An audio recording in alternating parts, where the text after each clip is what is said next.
में पहुंच जाना, पूजा में आपको ही बैठना है। ये सुनकर ससुर जी आग बुबला हो जाते हैं। कहीं नहीं जाएगी ये। इस घर की औरतें बाहर नहीं निकलती। तू तो इंजीनियर है इसलिए तुझे इजाजत दे दी, लेकिन ये तेरी सास 4 अक्षर नहीं आते इसको। अरे रहने दे, क्यों पैसा बर्बाद करवा रही है। सास को डांटने की आदत ससुर जी को जो लग चुकी थी। सास बहू की ओर देखती है। तो माँ जी, कल वक्त से तैयार रहना। ससुर जी, आप ही तो माँ जी को कहते थे ना उन्हें पैसे की कदर नहीं है, तो अब वो खुद ही कमाने जा रही हैं। अरे और क्या पापा, देखिए मीना ने कितना अच्छा बुटीक खुला है माँ के लिए। अरे रहने दो, ये कुछ नहीं कर पाएगी, गंवार कही की।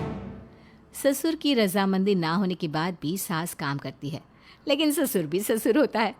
एक रोज सास देर से घर आती है। कहाँ घूम रही थी? या कोई वक्त है घर आने का? घर का ठेका क्या आप मर्द लेंगे? अब लगोगी रसोई में, क्योंकि तुम्हारी बहू रानी भी नहीं आई अभी तक। पापा, आज बाहर से ही मंगवा लेते हैं। आज बहुत ज़्यादा काम था, किसी की शादी का पूरा कपड़ा सिलना था। कल उन लोगों की ट्रेन थी, खुद बैठ कर काम करवा कर गए हैं। बहू, ये पैसे हैं आज के गल्ले के, ज़रा संभाल ले। ससुर देख रहा होता है कि कैसे कल तक जिस औरत को वो बुरा भला कहकर डरा कर रखता था, वो आज उससे ज्यादा कमा रही है। देखते हैं कितना दिन कमाती है। ससुर अब रोज कोई ना कोई ऐसा काम करता जिससे सास का काम बंद हो जाए। फिर एक दिन, हे भगवान, 10 बज गया, बुटीक खोलने का वक्त हो गया है, लेकिन ये मेरी साड़ी, इस पर ये क्या गिर गया? पता नहीं किसने क्या डाल दिया, अब क्या करूं?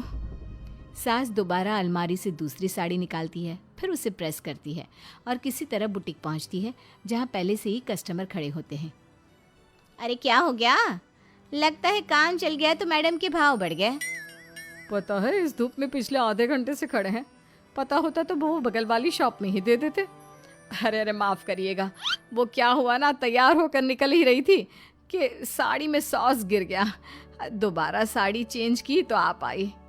ठीक है, लेकिन अब आ गई है तो ज़रा जल्दी से कपड़े दे दो, हमें जाना है। सास को कस्टमर की बात बुरी लगती है, लेकिन क्या करती। वो जल्दी से सभी को सारा सामान देकर विदा करती है। सारा दिन काम करती है। वो निकल ही रही थी कि एक कस्टमर आती है। जी, वो मेरी साड़ी है ना शादी की, उसका लहंगा बनवाना है। हाँ हाँ, क्यों नहीं, बनवा लो।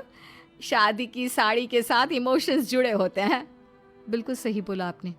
परसों मेरी शादी की सालगिरह है, तो ज़रा बना देना। अरे नहीं नहीं, इतनी जल्दी कहाँ तैयार होता है शादी का लहंगा? कम से कम 4 दिन तो। देखिए, आप 2 दिनों में जितना कमाती है ना, वो मैं आपको 1 दिन में दे दूंगी। बस मेरी ये शादी की साड़ी का लहंगा बना दीजिए। सास को भी अब पैसे की लालच आ जाती है। वो सोचती है कि वैसे भी कोई अर्जेंट काम नहीं है तो वो मैनेज कर लेगी। आप ठीक है, नाप दे दीजिए। औरत नाप देकर वहां से चली जाती है। सास सोचती है कि घर जाकर रात में काम करेगी।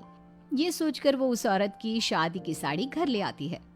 वाह, अब काम घर पर भी ले आ रही हो। हाँ, लेकिन घबराइए नहीं, घर के काम में कोई असर नहीं होगा। सास घर का काम करती है, बहू के साथ खाना बनाती है, खिलाती है, और फिर क्या बात है सासू माँ, बड़ी जल्दी जल्दी काम कर रही हैं आज। सास बहू को सारी बात बताती है। क्यों माँ जी, इतनी भी क्या मेहनत करना? अरे बात सिर्फ पैसे की नहीं है, बल्कि उस बेचारी औरत की इमोशंस की भी थी। ये उसकी शादी की साड़ी है ना। ससुर पास खड़ा सब सुन रहा था। अब देखो, बहुत काम करने का शौक है ना। कैसे भरे बाजार तुम्हारी दुकान खुद तुम बंद करोगी।